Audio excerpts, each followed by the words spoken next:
Hello and welcome to WorldCanvass. We're excited to be here in the University of Iowa's main library gallery for our program on Dostoevsky.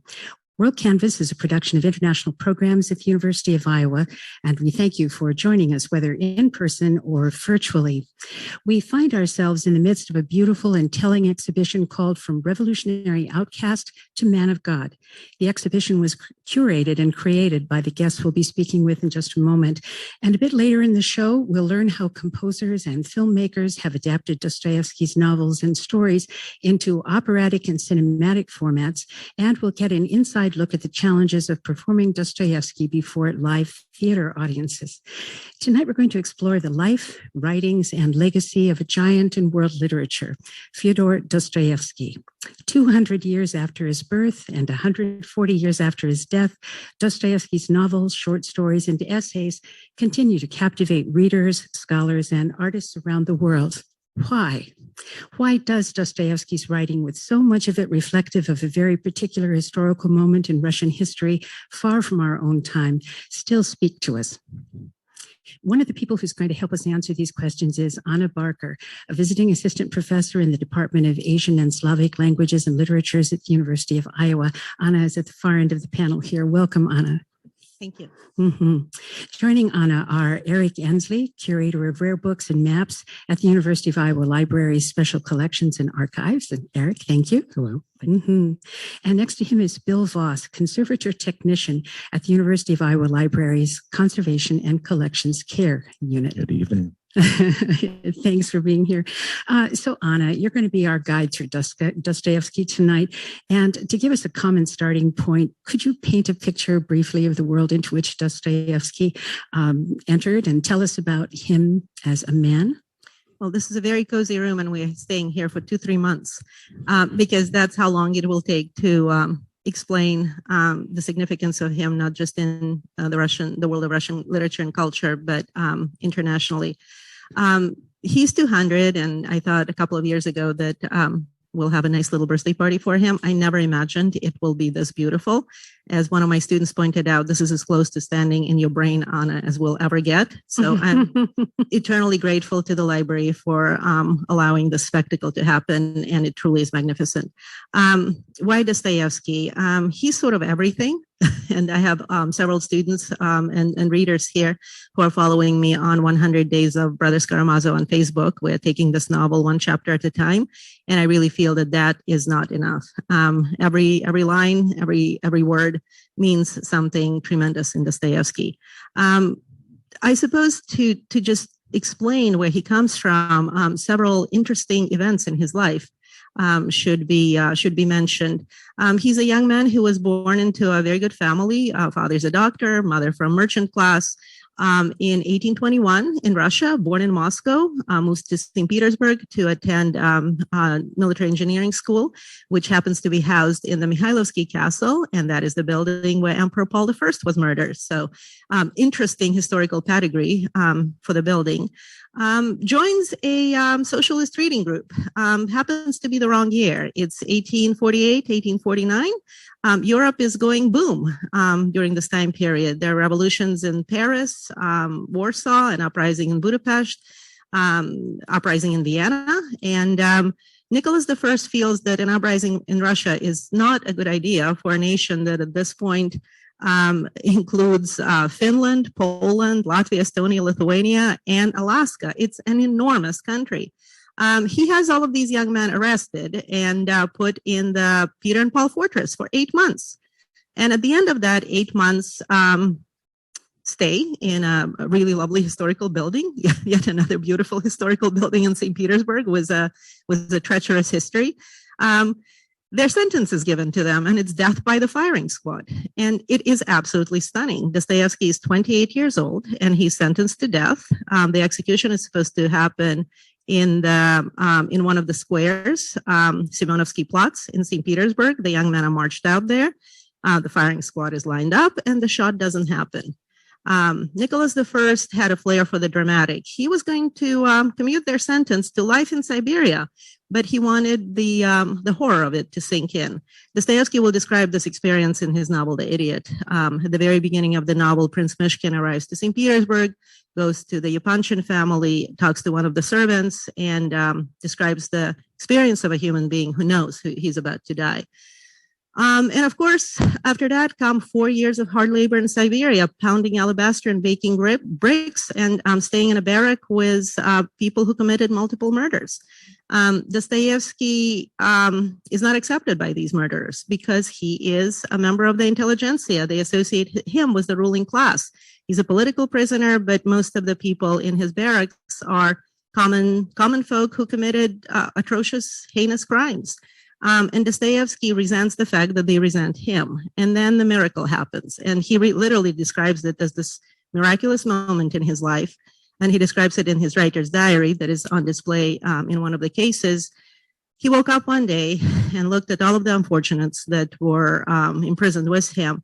And he said to himself, I cannot judge them. I am one of them. They are human and I am human, and I cannot pass my human judgment on them because I cannot be above them. And that is the beginning of Dostoevsky, the writer that we see in his works that are called prophetic by critics. And it's Crime and Punishment, The Idiot, Demons, The Adolescent, and Brothers Karamazov. He really has the sense that human beings are capable of absolutely everything. And he understands the profound darkness of the human heart. Those of you who have the guts to read and finish Notes from the Dead House, it is the harshest novel ever written. Dostoevsky describes everything that happens to human beings during this hard labor service. But at the same time, there's light there.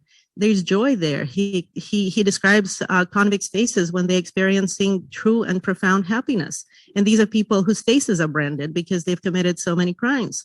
And Dostoevsky just reaches for the light. He knows how dark the darkness is, and yet he knows that the light is there, and the light is there for everyone at all times, everywhere.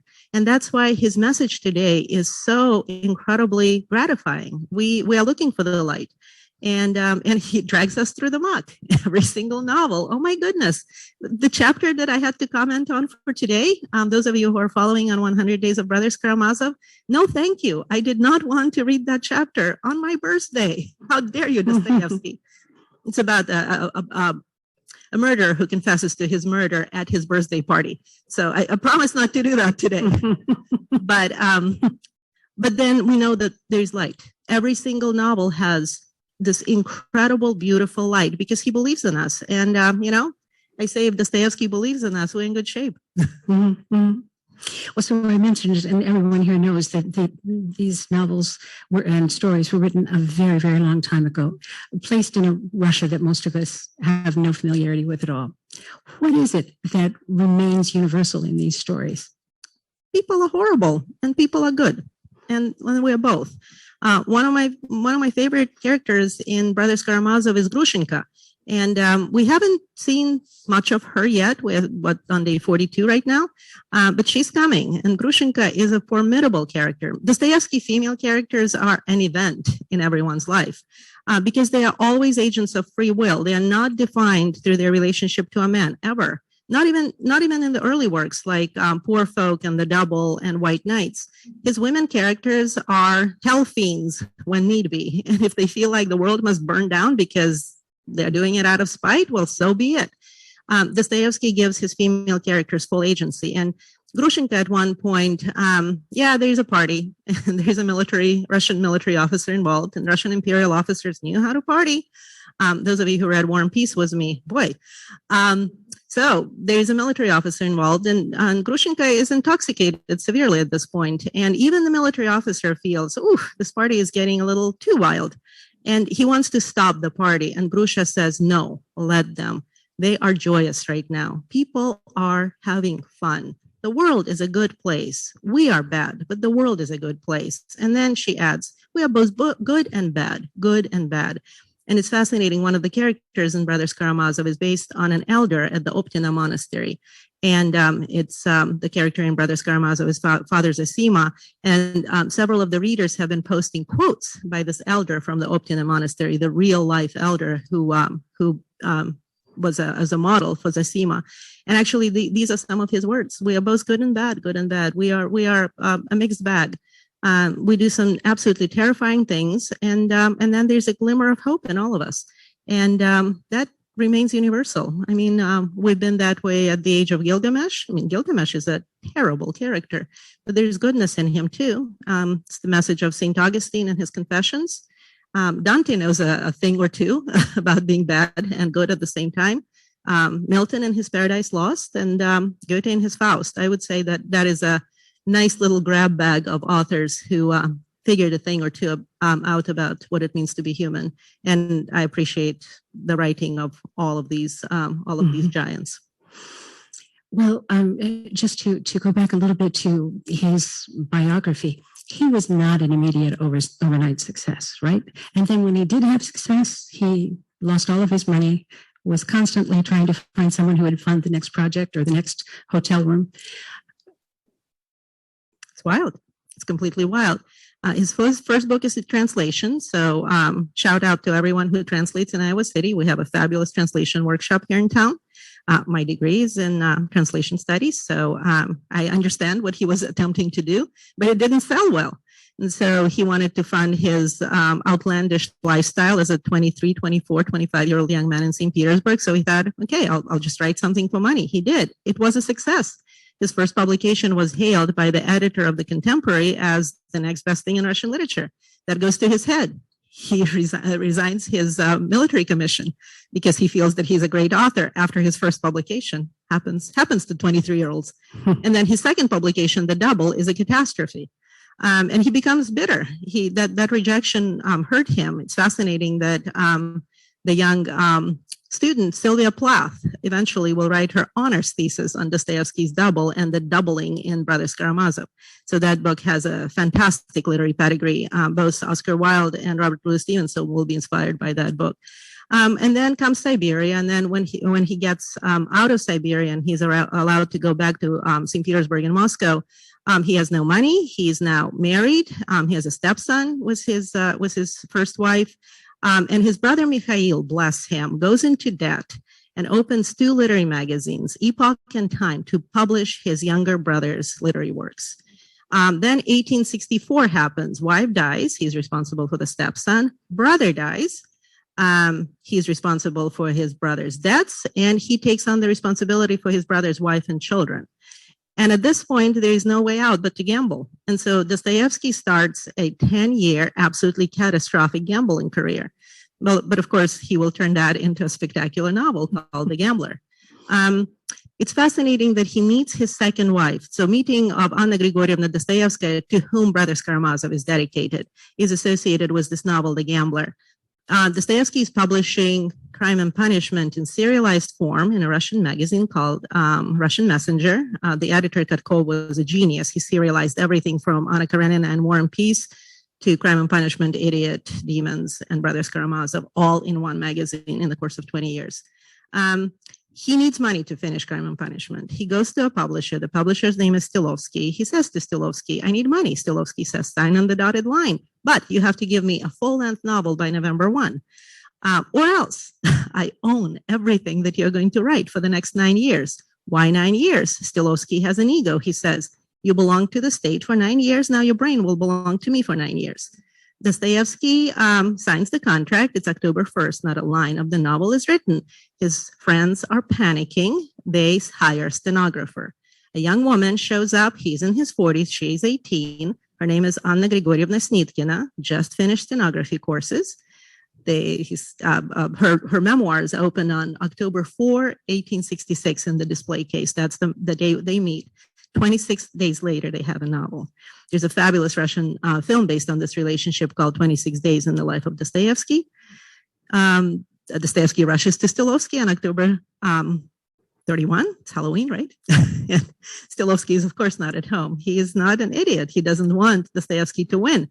Dostoevsky is not an idiot either. He rushes to a police station, gets a signed, dated receipt from the police chief. It's an official document, can be argued in court. Dostoevsky wins. Anna Grigorievna comes back a few days later to collect her pay. Dostoevsky says, profoundly grateful to you, couldn't have done it without you. I'm writing a new novel. It's about an artist. He's old, he's sick, he's miserable, he's unsuccessful, he's in love with a younger woman. Is such a plot development possible? And she told him that she loves him and she will love him all her life. And that is the beginning of the happiest and most profound years of his life. They are going to be married for 16 years. She's going to follow him to Europe because his gambling debts are so severe. He's on the verge of debtor's prison. 5 of the first years of marriage are spent on gambling. He gambles away her wedding ring. Their first baby dies at the age of 3 months old in Geneva. He mourns her as he's writing The Idiot. And then 1871, the gambling stops, just completely stops. She renegotiates all of his debts. They can return back to Russia. She renegotiates with all of his publishers, creditors, family members. And then by the time he is writing Brothers Karamazov, he's at peace in his soul with himself. Catastrophe catches up with him again. His 3-year-old son, Alyosha, dies at that point. That's why Alyosha Karamazov is such an inspired character. He is very much, though, based on Dostoevsky's feelings, trying to deal with this. But Dostoevsky just shines all the way. And it's amazing because the last 4 novels, Idiot, Demons, The Adolescent, and Brothers Karamazov, were dictated to his wife, Anna, every single one. So those of you who read the novels and know how explosively dramatic they are, can you imagine being Anna Grigorievna Snitkina and every day you go into your husband's study and he acts out the next segment of the novel in front of you? Just that's why the dialogue is so explosive. And she would note it down in shorthand. She would go into her study, turn it into the first draft, give it to Dostoevsky. Every night he would go over the first draft and then write an outline of what will be happening between him and his wife the next day. Mm-hmm. And that is the glory of Dostoevsky. And Anna Grigorievna, who was a genius. She was the first woman publisher in Russia. Tolstoy's wife, Sonia, asked advice of Anna Grigorievna on how to make money of your husband's writing to make sure that your children don't starve. Mm-hmm. So every single novel that you see around you right now has been published because Dostoevsky needed money. Mm-hmm. They were not written so that we would be impressed with him. It was written because 1, something hurt inside, and 2, bills had to be paid. So mm-hmm. he's amazing. Yeah. Oh, wow. Thank you for that, Anna. And you've mentioned the books that are on display here. It's time to come to you, Eric. I know that you worked with Anna to find the appropriate pieces that are held here at University of Iowa Special Collections. Tell us about this process. Sure. So first off, I have to say that Anna did the vast majority of the picking of the items that are on exhibit out here today. But so most of the items out here came from the Special Collections Library, which is up on the 3rd floor of the main library here. We have between 300,000 and 400,000 items in our collection.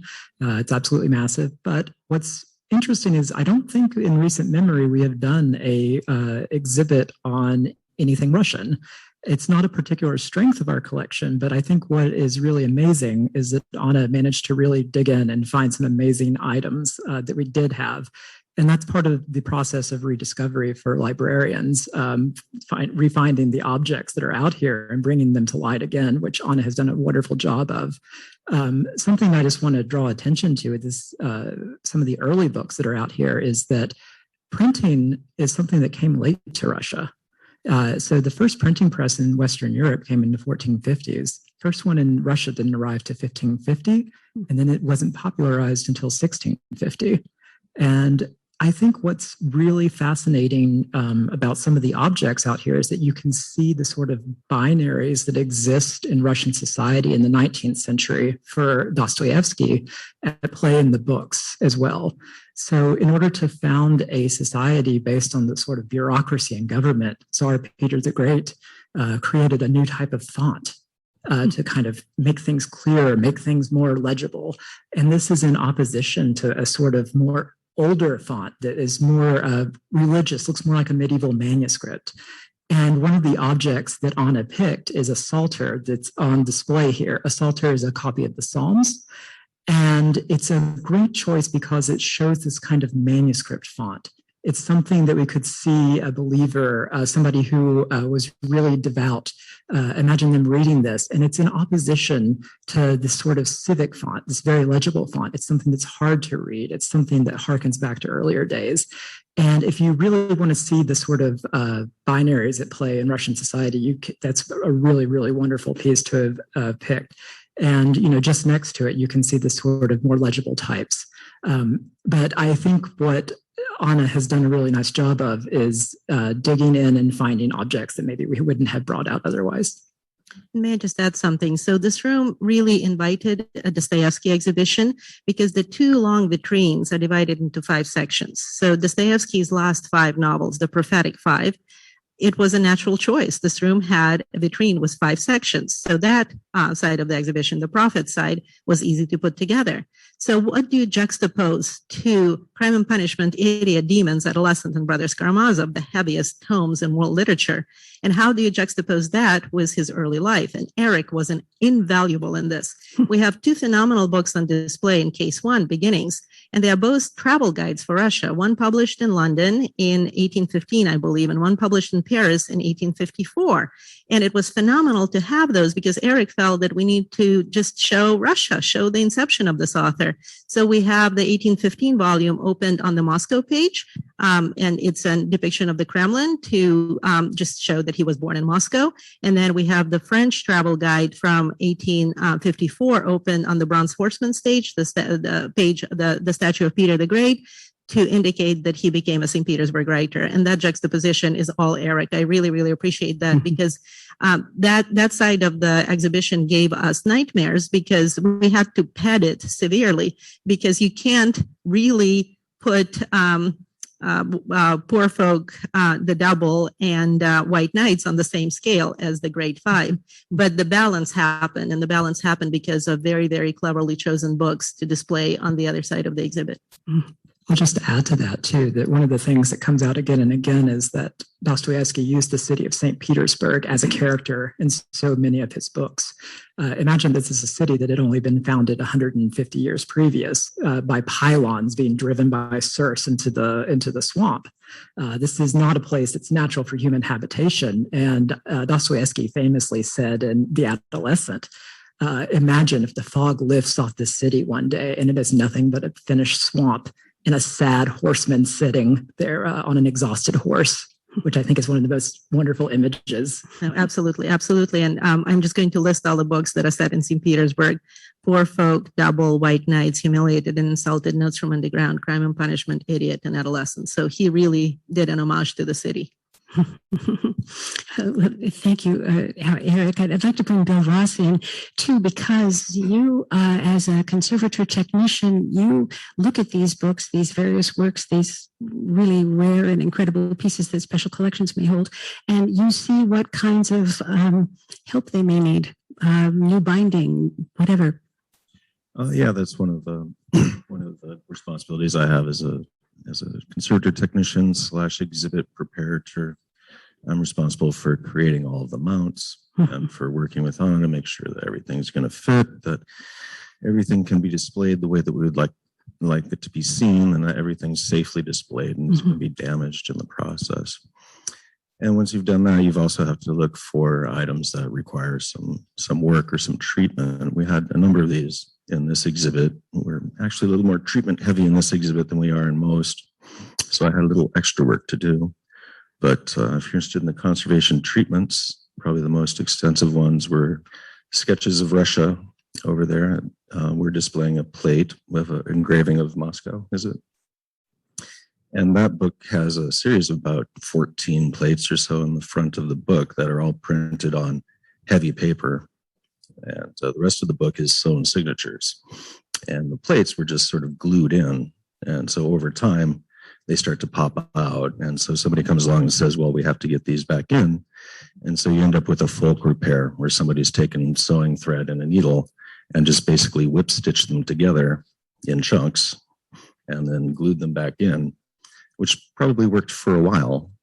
But eventually the stress on the binding caused the whole thing to pop apart. And so all these plates were just coming out, sewed together in sections, and some sections were coming apart, and the binding in the back, the spine was coming apart. So that really Yeah. had to be disbound. I had to actually disbind the front half of the book, put the plates in the correct order because they had been stuck in the wrong order, and then guard them together with strips of Japanese tissue to make them into sections so that they could be sewn. And so now they won't be going anywhere. They're sewn into the book. And then just rebacked the back so that it was intact.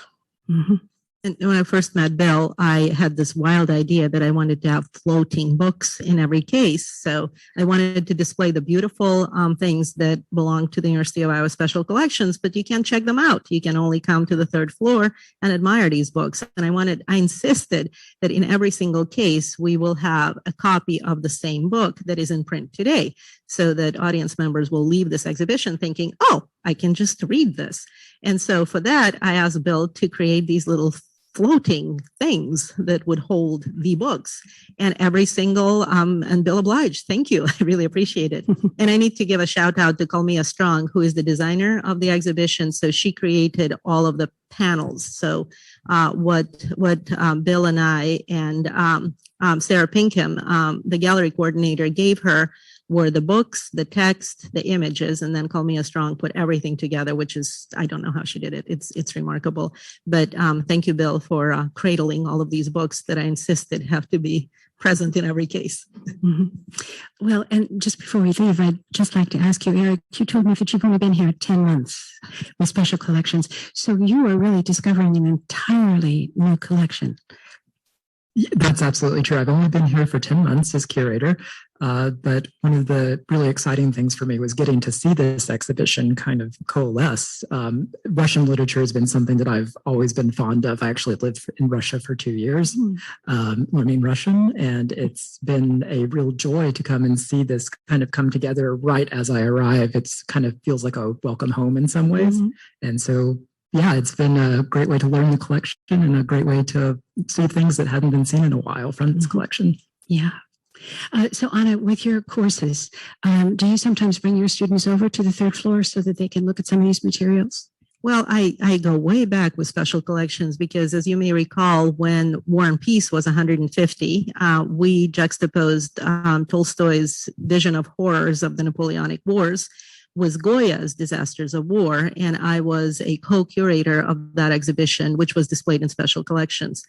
So that was super fun. Yes, I do bring students to the library, and as a matter of fact, I'm teaching a course on Russian literature inside the space, and it was tremendous. We read Pushkin's Eugene Onegin, Lermontov's Hero of Our Time, Chekhov's Three Sisters, Tolstoy's The Cossacks, Turgenev's Fathers and Sons, and we are finally just concentrating on 3 Dostoevsky's works, Notes from Underground, The Idiot, and Brothers Karamazov. Yes, these kids read 3,000 pages this semester. They don't mind one bit.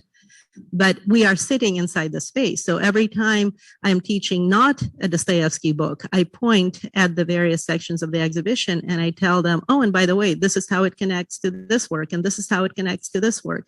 And so the students are getting so much additional information for their understanding of books that are not even Dostoevsky's works. Because as I always tell them, in Russian culture, everything is connected. Well, and this is one of the renowned Special Collections. I know one of the renowned libraries in a university in the country. And it's a real treat to have Bill Voss, Eric Ensley here. And Anna, you'll be with us for the next segment as well. But I hope you'll thank our 2 guests with a little applause. Thank you so much.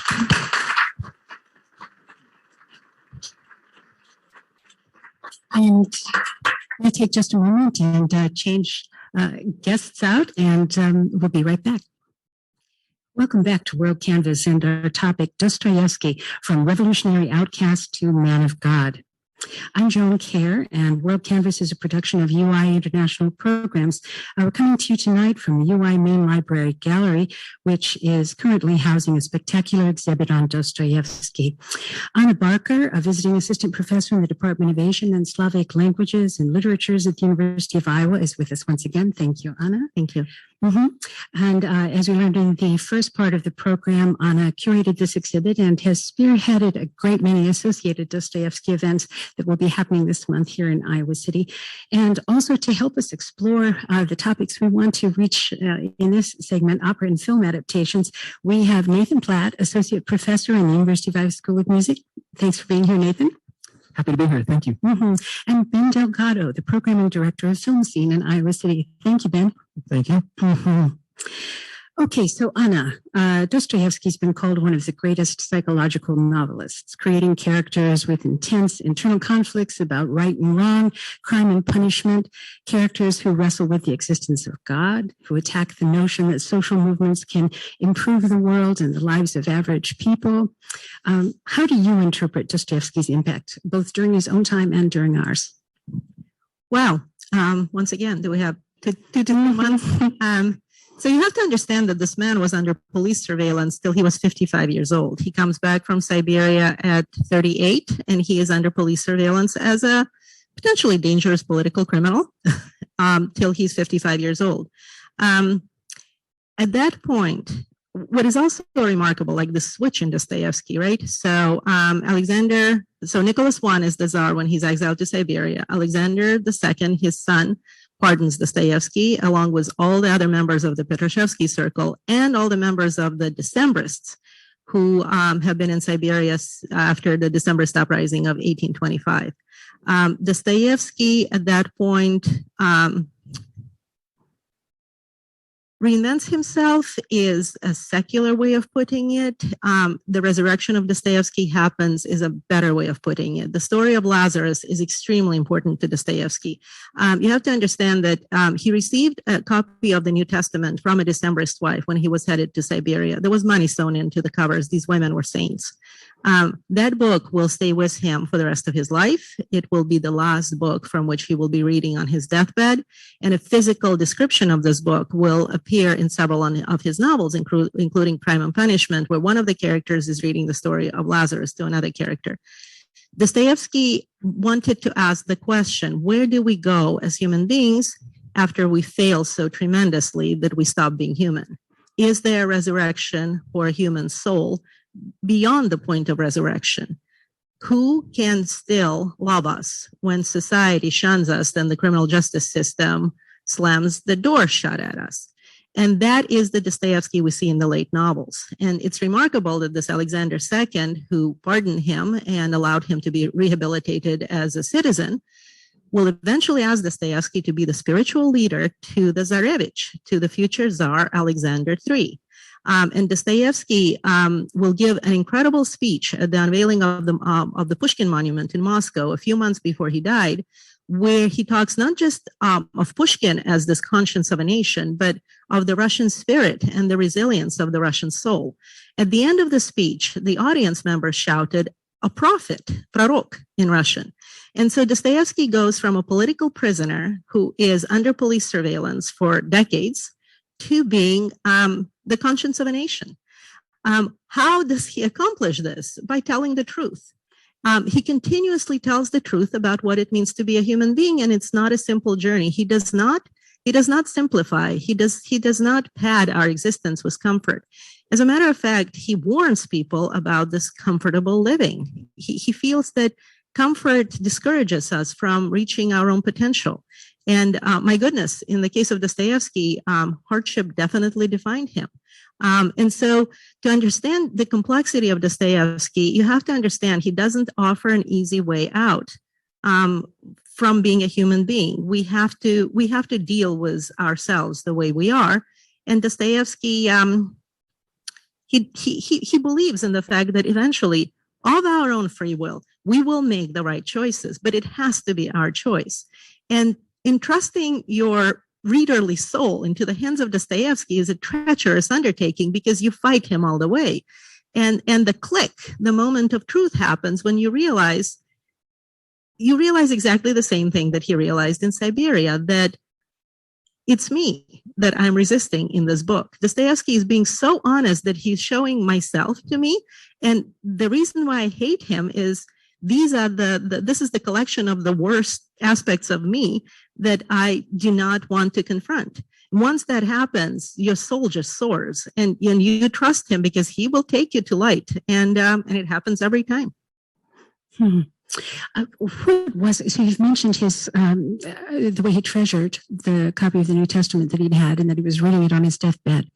What was his relationship to Russian Orthodoxy? Oh my goodness. we need authorities to help us with this. He was an Orthodox Christian, and it's fascinating in Russian. Orthodoxy, the word for orthodoxy is pravoslavie, which means the glorification of righteousness. So there's no overtone of this orthodoxy. It's not old belief. It's righteous path towards what it means to be a human being. And he flirted with atheism during his college years, and then Siberia happened.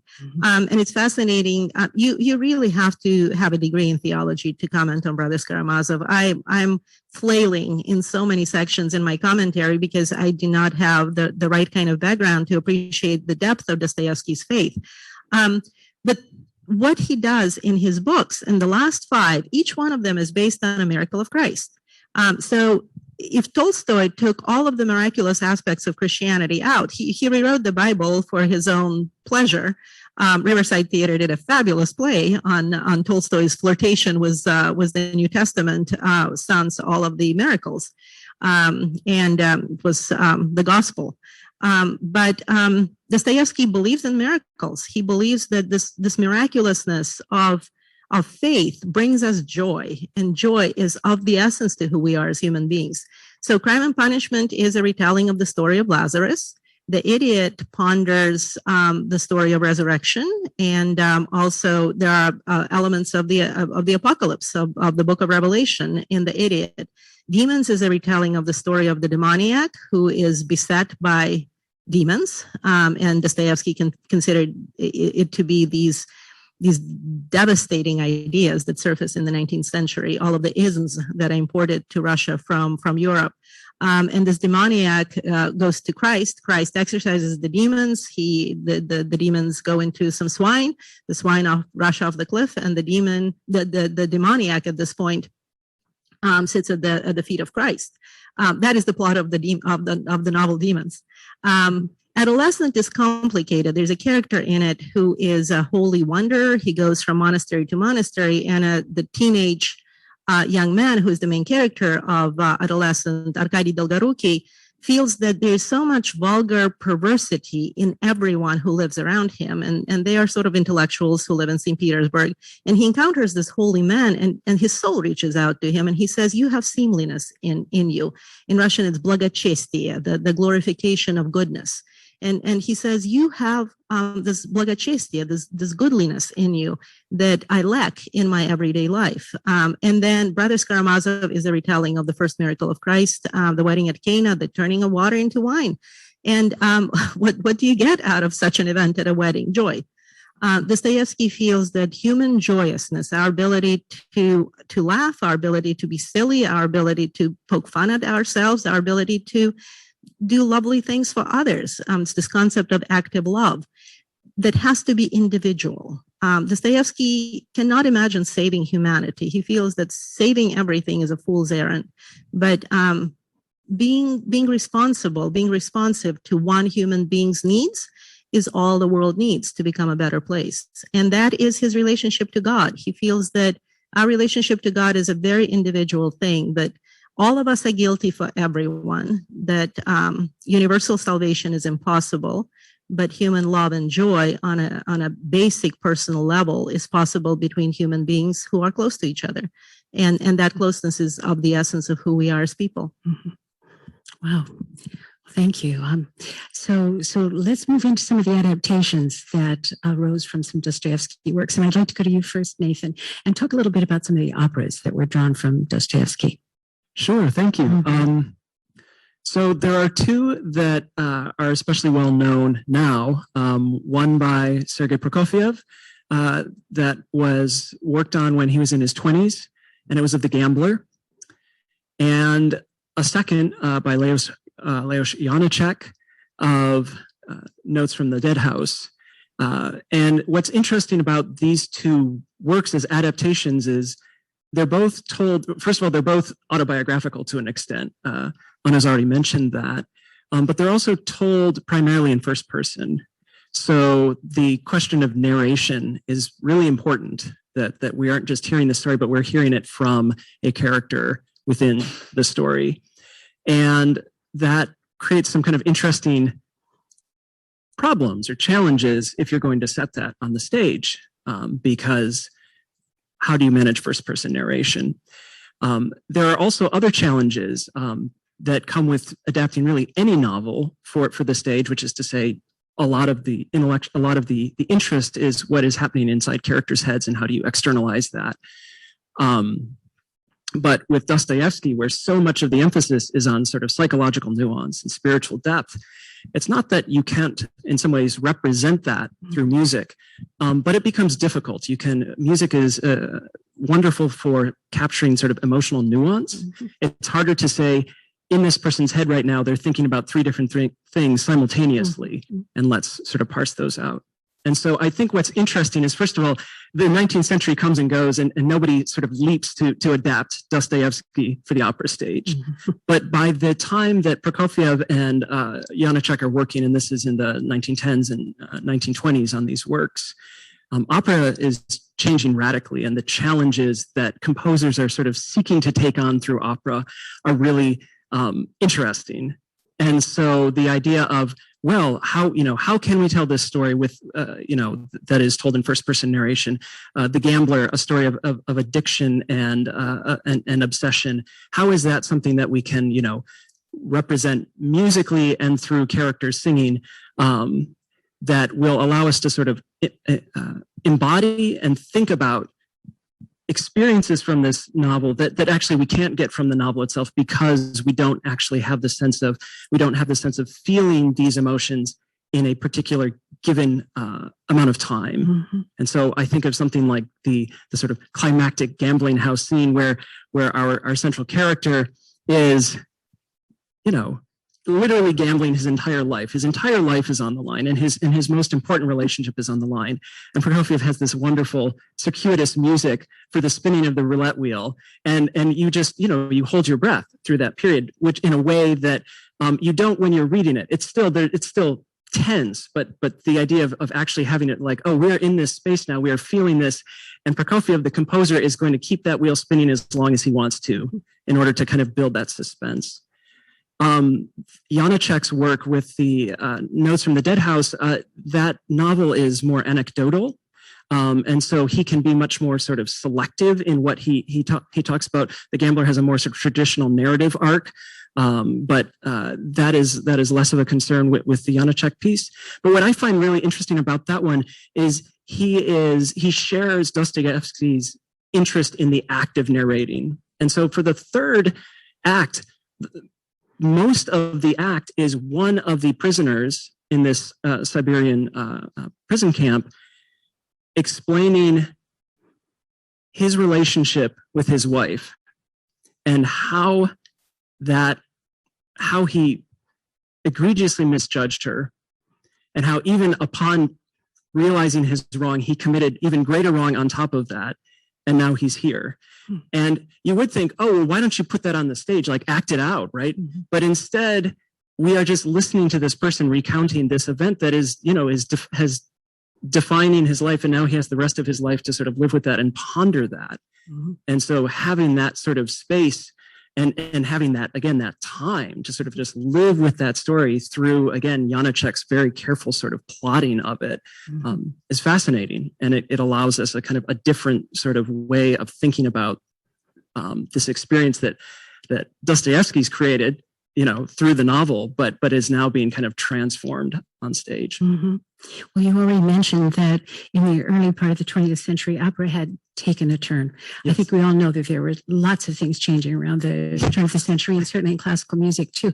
So we're not probably thinking of a lyrical Puccini opera here, right? This is a very different kind of expression. Yes. These are operas that are very much kind of withholding, somewhat mischievously, I think, in the case of Prokofiev, the types of qualities that I think draw a lot of opera lovers to the opera, which is to say, ravishing arias and doomed lovers.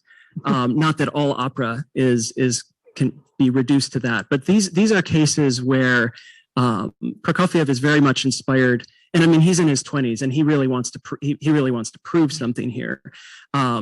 He is inspired by earlier examples in music and theater of Mussorgsky, and this idea of kind of trying to build a kind of musical theater that is more naturalistic in its delivery of Russian speech, but it still has all of this sort of commentating and annotating capacity of an orchestra that is sort of saying, and this is what's happening inside of the characters. This is sort of how they're feeling about what they're singing at this moment.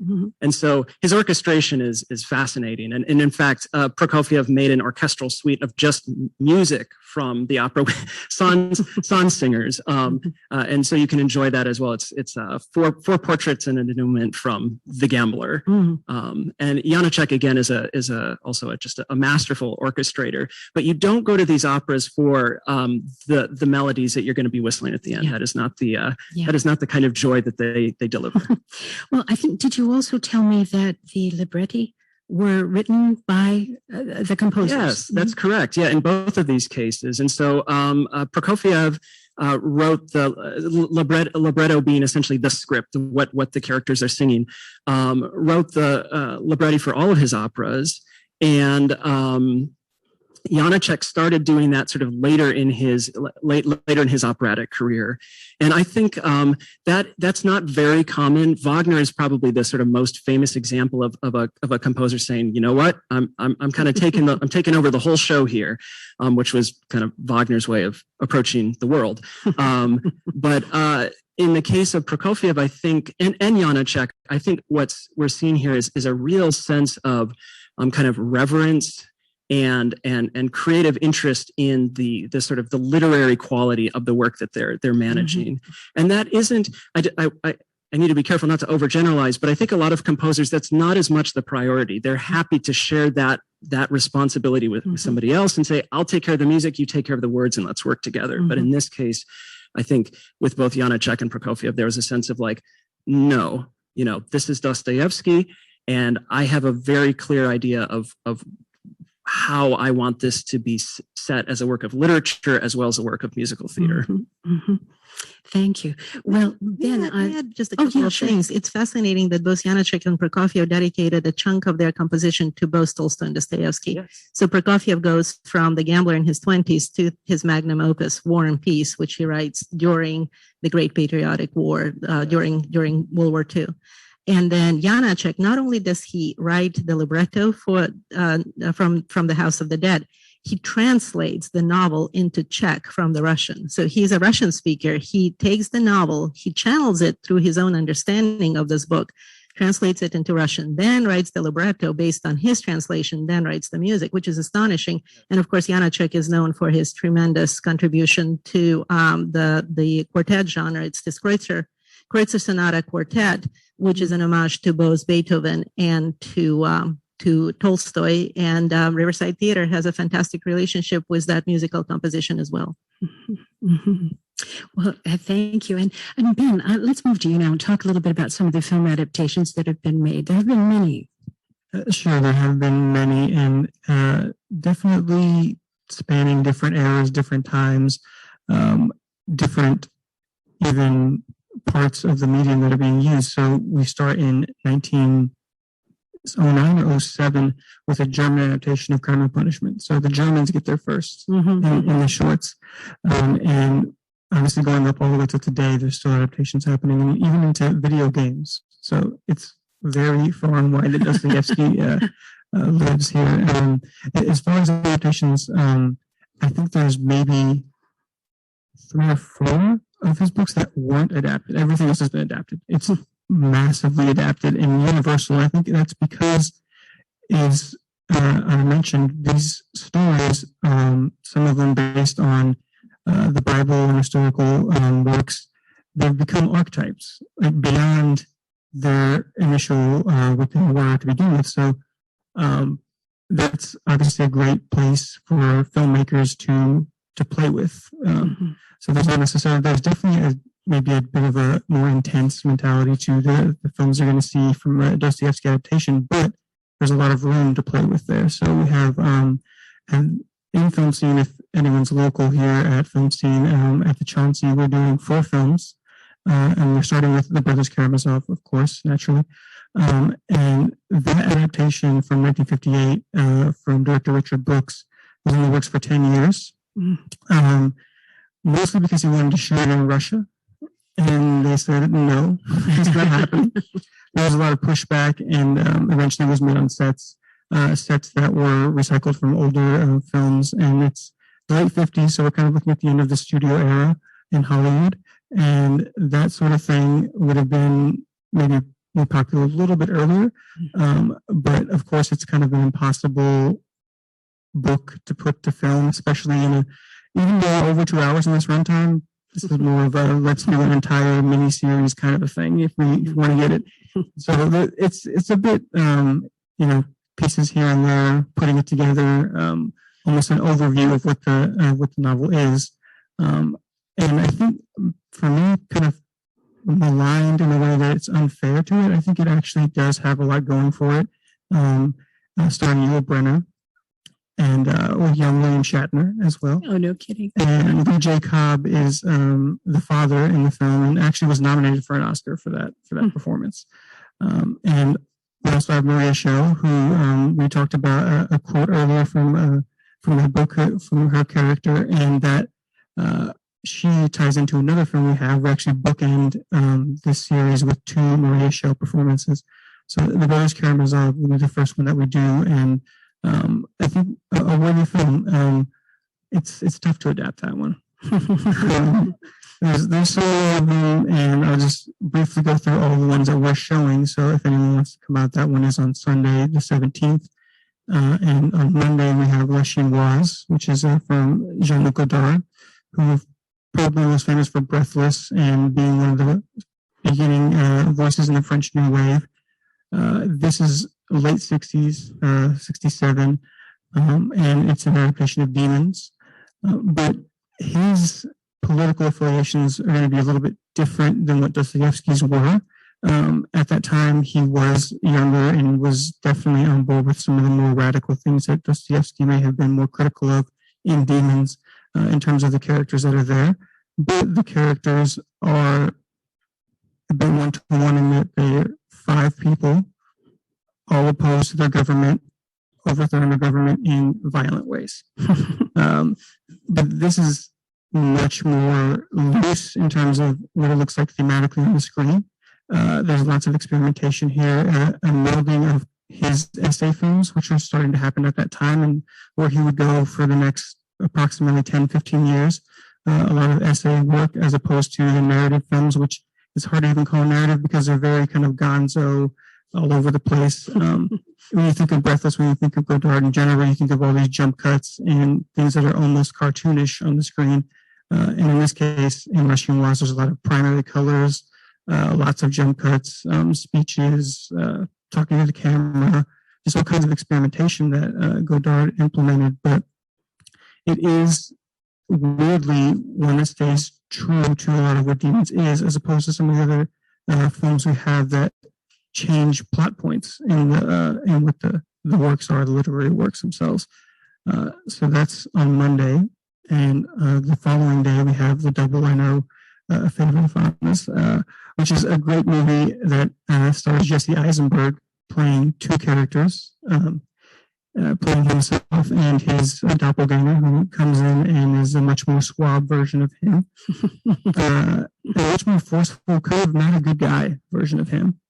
That one directed by Richard Ayoade, who is a comedian, director, writer, kind of a jack of all trades. And this was his second film, came out in 2013 on the festival circuit, made it to the US by 2014. And it's the most recent in the series that we're doing of the adaptations, of course, of The Double. And it's also very reminiscent of all of his influences, of Ayoade's influences. In particular, Terry Gilliam's Brazil, I think, is highly referenced in that film. And a lot of other stylistic elements, even back to Godard, Alphaville is a point of reference for that film. And I think a lot of it hangs on Jesse Eisenberg's performance. It's really amazing to see him do the dual role, President of Double. And of course, that one, I won't spoil the ending if you haven't seen it, but it is not exactly what we have in the book.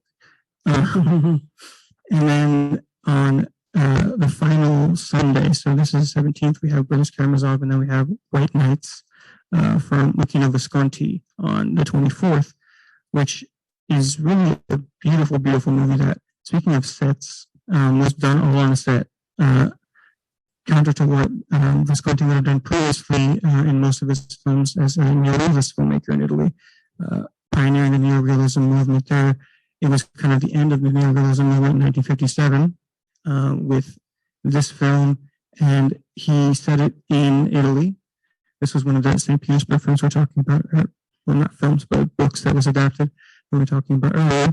But in this case, he set it in Livorno, a seaside town in Italy. And Maria Schell also are the stars in this one. So we have the Maria Schell bookends and Marcello Mastroianni, who worked a lot with Visconti as well.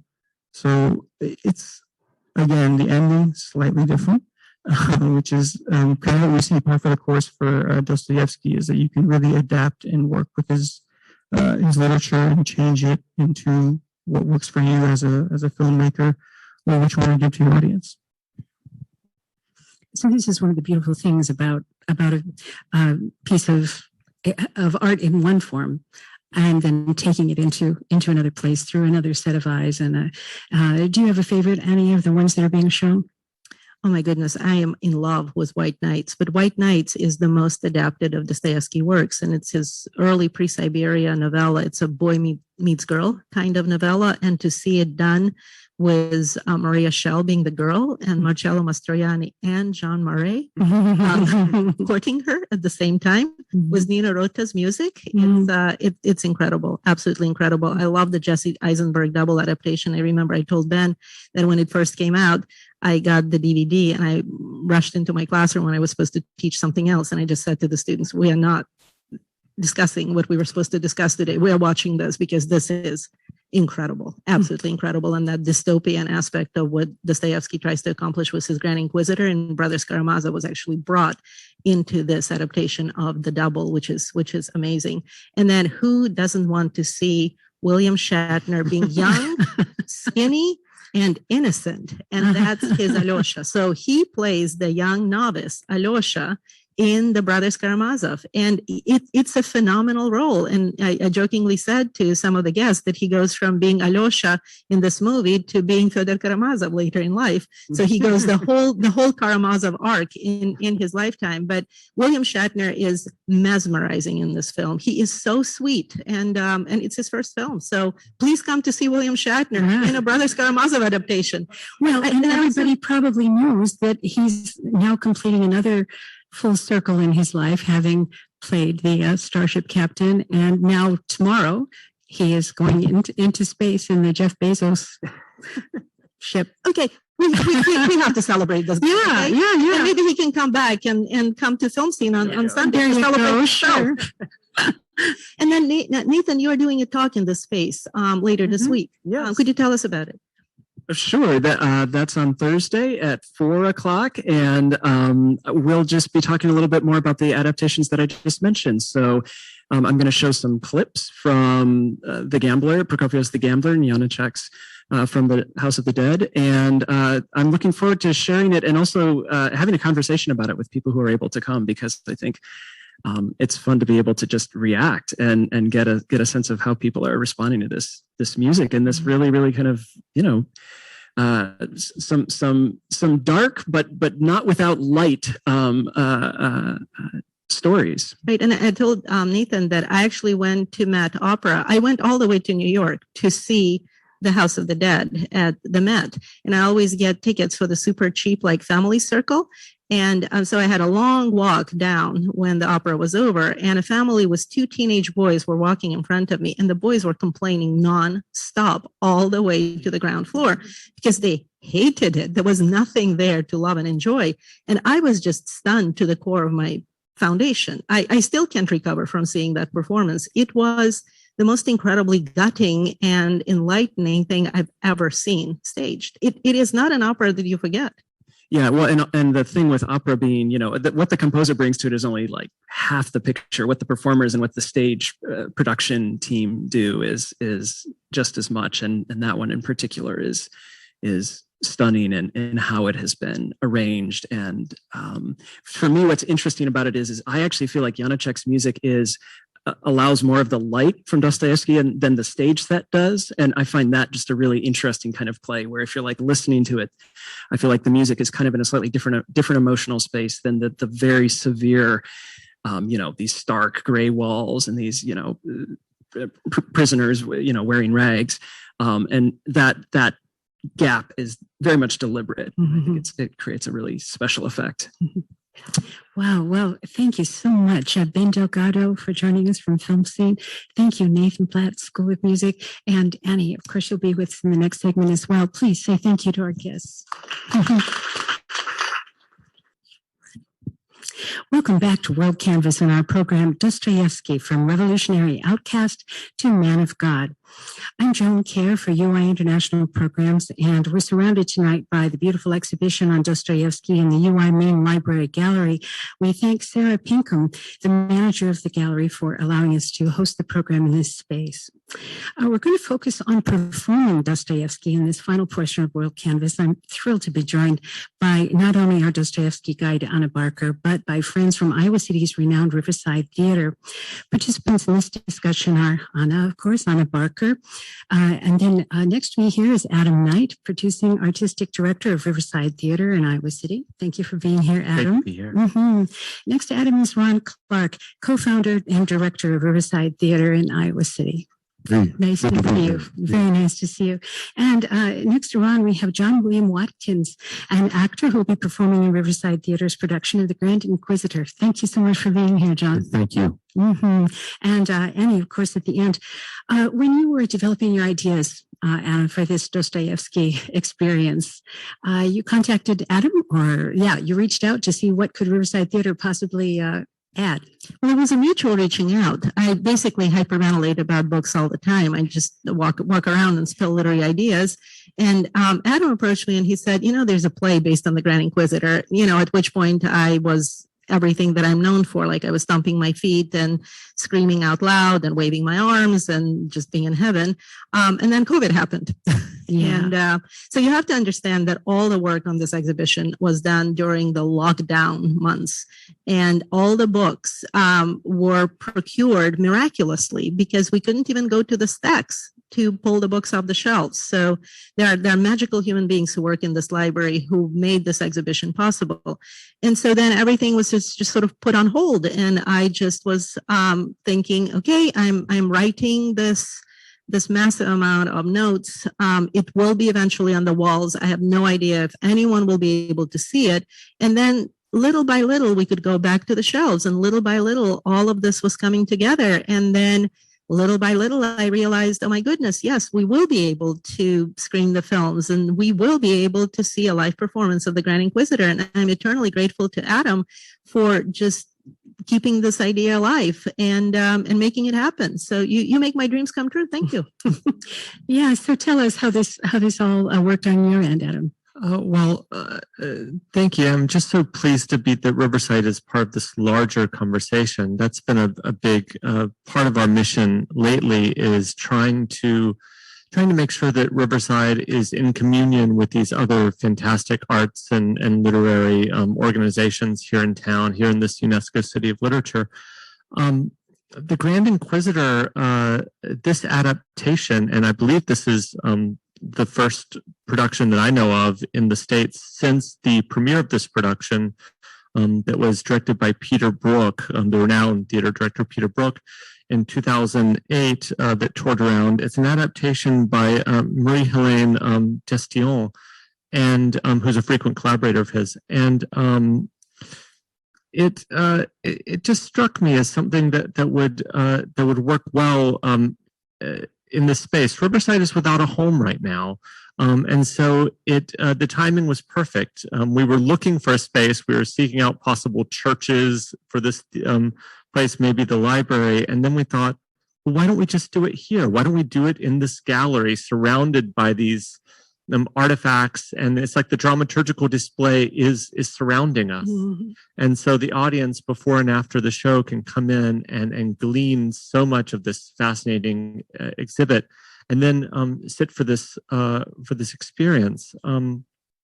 Dostoevsky's history in theater, I think, is is not quite as doesn't go back quite as far, though there are a number of celebrated adaptations. There was a Broadway production, I think in the 40s, with John Gielgud of Crime and Punishment. Camus has a famous adaptation of The Possessed. But more recently, and one of the first plays I ever saw was an adaptation of The Brothers Karamazov at the Jean Cocteau Rep in New York City in 1994. I was 14 or 15, and I slept through half of it. And so I have no idea if the Grand Inquisitor section was in it, because I definitely slept through that. But then I encountered a play by Steve Tessich, who wrote the film The World According to Garp. And he had a play that premiered at the Goodman Theater called On the Open Road. And inside that play, as part of that play, there is this Grand Inquisitor section, and it's dramatized. And as a young man, I read this and thought, holy cow, what is this? And what is this novel I've never heard of? And this massive question that it raises. And as we were thinking about what Riverside's role might be in this larger conversation that Anna has spearheaded, I think that the theater holds a special place in this world. Music and film and literature allow such introspection, and the viewer or the reader is allowed to go into their own world. Theater, unique among art forms, is a communal activity. And especially how Ron is staging this, the audience not only is taking in the Inquisitor and this dramatic action, but they're also taking in the other audience members taking this in. And so we are all in some way on trial. We are all the masses. We are all the Inquisitor, and we must ask ourselves those questions, the great questions that this piece in Dostoevsky asks. Thank you for starting us off. And I know that when we talk to John and Ron as well, we'll find out what some of these questions are.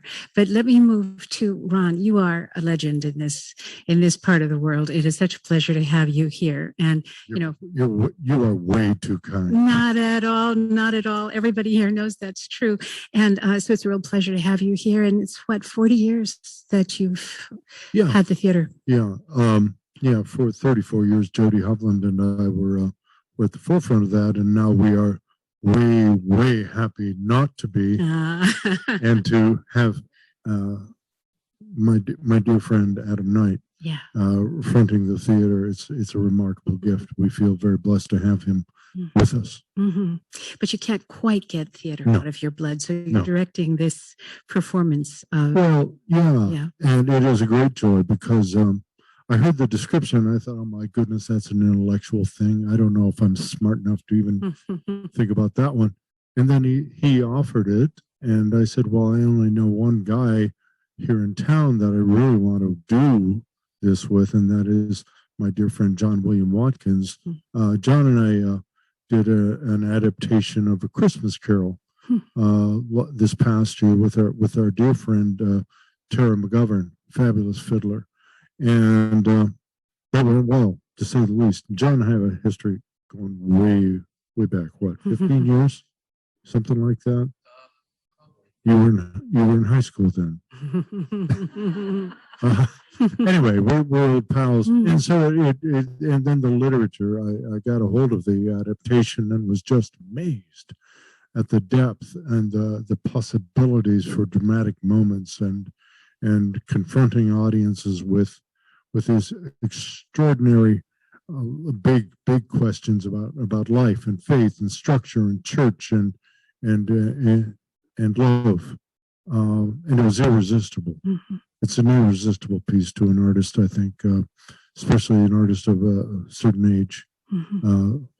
We do think about these things.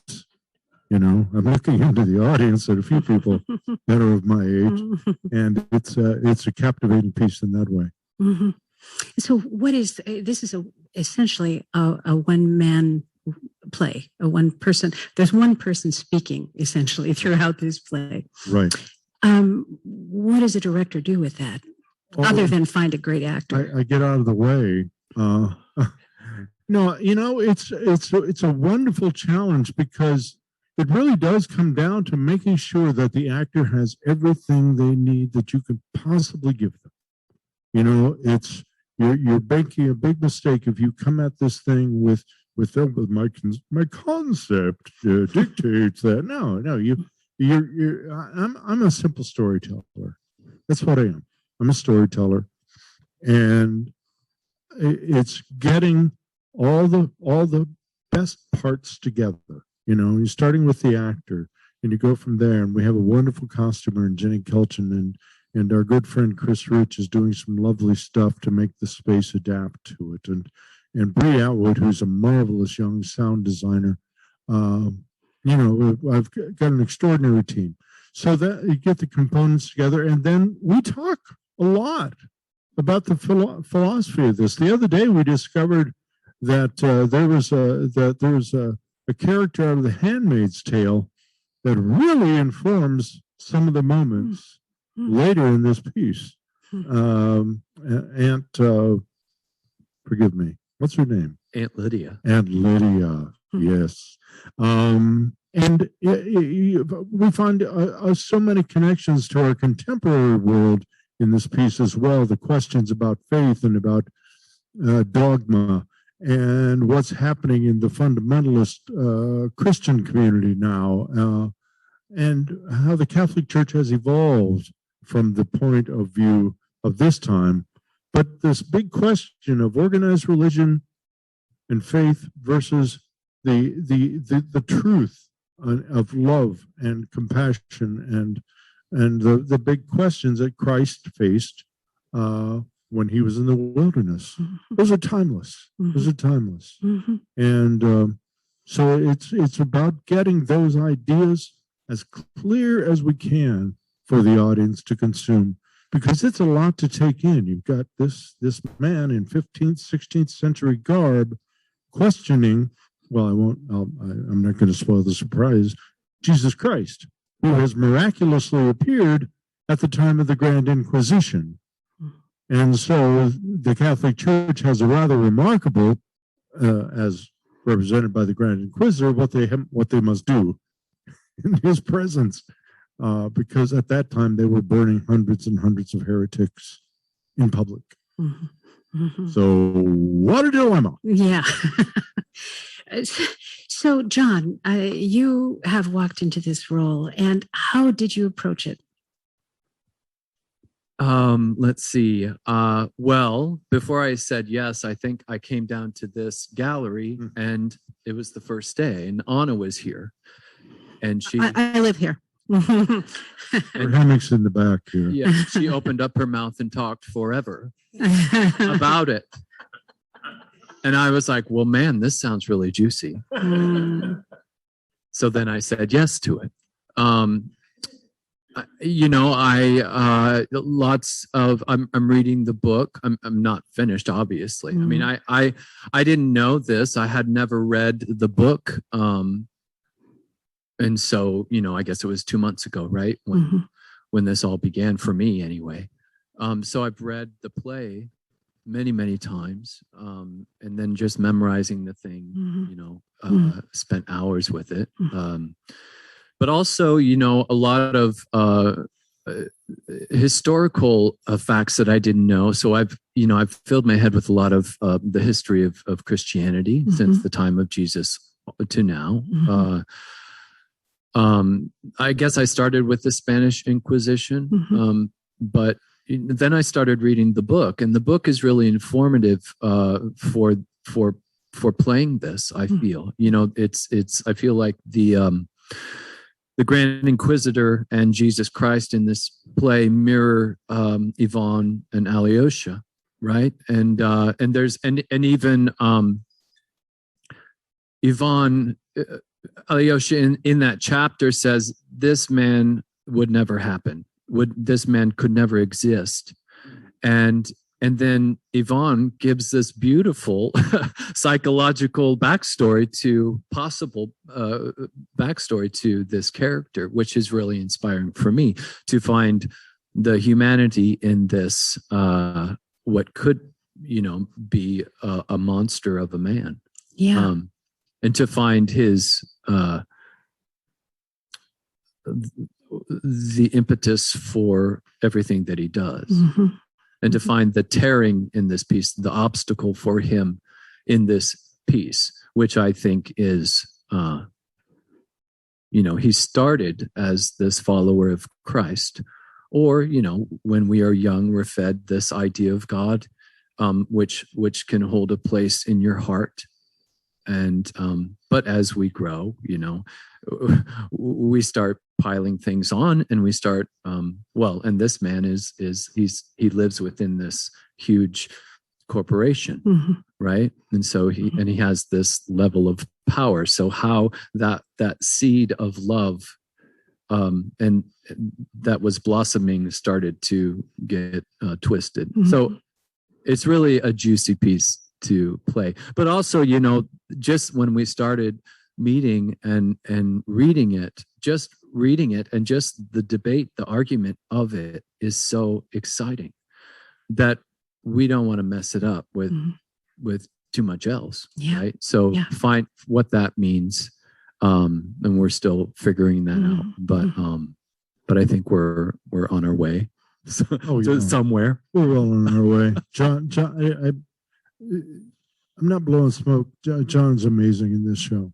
He's. I hope everyone in this room can come, and folks listening out there in the airwaves.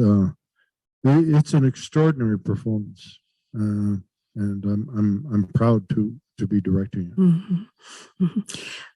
But John, it must be a special challenge when you are the one voice giving all parts of the argument. Yeah, it is. And but it really is. I mean, like today something. I mean, I lived with it all day yesterday because I had a horrible rehearsal in here yesterday, and so I just lived with it yesterday. And then today we came in and rehearsed it. But it really is. It is. I think Adam said it's a roller coaster. From beginning to end, it is just a wild ride to listen to, but then to perform it, it's so it's very exciting. The challenge is very exciting.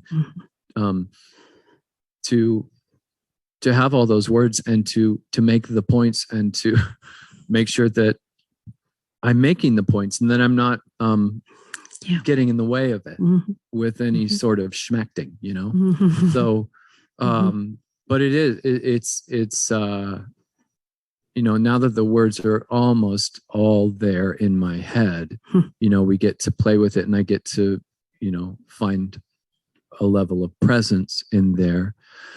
But also, the thought of like playing it in this space with audience on either side, and to be, it's really exciting because I haven't done that for a while now because of the pandemic. But, but this piece in particular, when we were, like I said, when we were reading it, and the people who were listening around on Ron's back porch, that's where we're doing a lot of our rehearsals. That's where we're main porch. It's very safe. I'm just excited to play it for an audience and to be in the midst of everyone feeling it together and everyone hearing this argument that this man geniusly wrote. Thank you, John. So Annie, let's bring it back to you. What do you see in that chapter of Brothers Karamazov in this play, The Grand Inquisitor?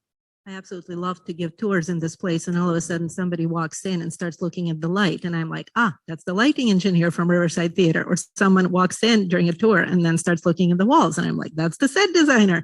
So I've been thrilled to be a part of the creative process, but you guys rehearse like in the morning. Don't you know that I sleep till noon? That's the one thing I have in common with Dostoevsky. We both slept till noon. The Grand Inquisitor is one chapter. It's 19 pages out of an 800-page novel. It's one chapter out of Brothers Karamazov. So I always tell my students, if we construct the pyramid, and Brothers Karamazov is the summit of Dostoevsky's creation, it's his final novel. He died a few months after completing this novel. the Grand Inquisitor is at the top of the pyramid. It's the summit of the summit. It is so important in Dostoevsky's work that it's often published separately as a separate edition. We actually have two spectacular separate editions of the Grand Inquisitor, one illustrated by Fritz Eichenberg, who is our honored illustrator for all of the late books of Dostoevsky. And often readers misread it. I've talked to so many students who read just a separate edition of the Grand Inquisitor, and they assume that Dostoevsky is on the side of the Inquisitor. I've argued with these students to the point where once I had to bring my boxing gloves to class and I laid them down at the corner of my desk. And I told the students that the next argument like that, we just go into the corridor and we have a few rounds because this is unbearable. They can't argue Dostoevsky's words against Dostoevsky. So putting this chapter into the context of Brothers Karamazov is absolutely essential. And as John pointed out, it's an argument between two brothers. Ivan Karamazov is an atheist and he's a rationalist. Alyosha Karamazov, the William Shatner character from the film that is screening at FilmScene on Sunday, is a novice in a monastery. He's a saintly young man. He's 19, 20.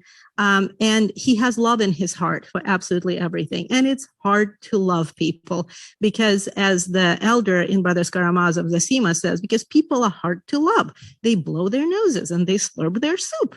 We as individuals are hard to love, but we have no other options in life. We have to love people the way they are. And the Grand Inquisitor gives us the opposite side of the issue. Can we find fault with people? And the greatest fault that the Grand Inquisitor sees in people is we have free will. And what's even worse, we misuse it. And that is the argument of the Grand Inquisitor. So Ivan basically would like to bombard little brother, as older brothers tend to do, with some truths that he feels will knock Alyosha off his path of righteousness. And the chapter before the Grand Inquisitor chapter is called Rebellion. And it talks about the injustice done to innocents in this world, cruelty towards children. It's an unbearable chapter. I can't read it. I have a hard time teaching it. But that hasn't done the trick. Alyosha still stands, and Alyosha's faith and Alyosha's love of people and love of everything about people stands firm. And so Ivan thinks, well, I'll have a different approach. I'm going to bombard you with a little literary composition that I wrote. It's a little poem from my past, and let me just poke you with it. And the tale is of the Grand Inquisitor who confronts Christ.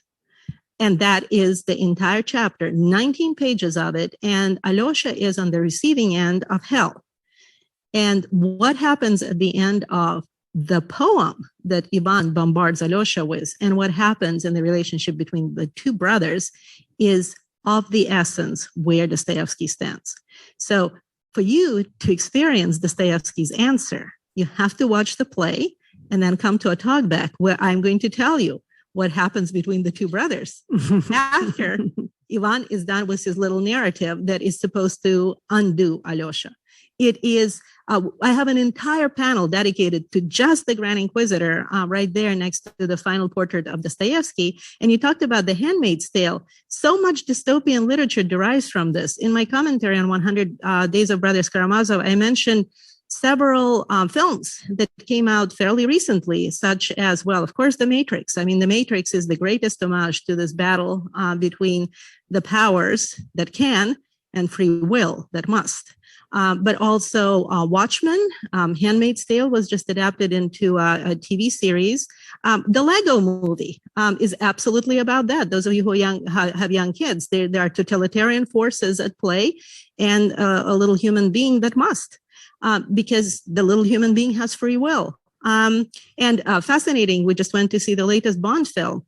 The villain in the film literally quotes the Grand Inquisitor for a bit. So it's incredible once you wrap your mind around this chapter, which is seemingly impossible to understand. But once you grasp it, you all of a sudden walk out into the world, realizing that you are in a constant interplay in this battle between your freedom and a world that would not accept it. And you must triumph. I'm done.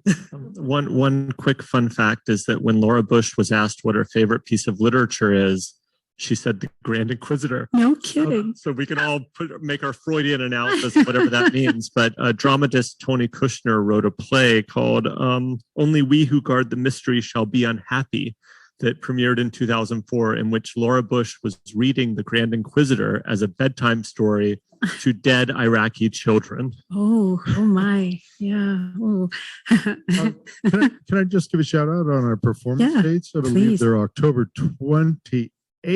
October 21st through the 31st. Yeah, that's what he said. The production is free, but reservations are highly recommended. Wonderful. And reservations can be made at riversidetheater.org. That is wonderful. Gosh.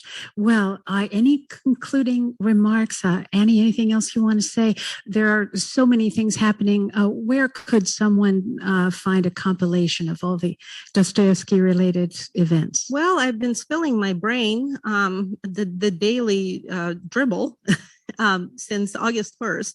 So 100 Days of Brothers Karamazov is on Facebook, and it's an open account. Even if you don't have a Facebook account, you can just say Facebook Anna Barker 100 Days of Brothers Karamazov and read absolutely everything that I've been saying for the past 52 days. And I'm going to keep going till December 10. The gallery website is phenomenal. Sarah Pinkham is in charge of the gallery website, and she keeps posting all of the additional information, all of the events that surround this exhibition. It's the most accurate and up-to-date source of information, and it's the University of Iowa Gallery and University of Iowa Main Library Gallery, and you can find lots and lots of information there, virtual tours. She has been writing blog posts about the exhibition. We filmed a few snippets of me talking about some of the items on display. I will be giving tours of this exhibition for the rest of October, every Thursday at 3 and every Saturday at 2. So please come. Viewers of this exhibition have told me that it takes about 2 hours to walk through the entire thing, reading everything. And my tour is about an hour and a half. And I don't talk about the items, the writing that is on the panels. I tell anecdotes and do additional stories. And then, of course, please go to the Riverside Theater website and reserve a space. I already did that for my students. All of my students are coming to see this play. It's free, but you have to reserve a seat. And then FilmScene and their incredible Dostoevsky adapted series. Please don't miss it. It's going to be phenomenal. And Ben and I are going to do a little pre-game talk, and then we are going to, for audience members who are still with it, we're going to stay to the glorious conclusion, and we'll answer questions from the audience, and we'll be doing talkbacks for this as well. Wonderful. Well, brilliant evening here. I want to say thank you so much to Adam Knight, to Ron Clark, and to John William Watkins, and of course to Anna Barker. This has been a beautiful evening, and thank you all for coming. The next WorldCanvass is on November 15th, and it'll be during the daytime. Excuse me, I'm going to cough. So I'll just say thank you. And thank you all for coming tonight. We'll see you next time.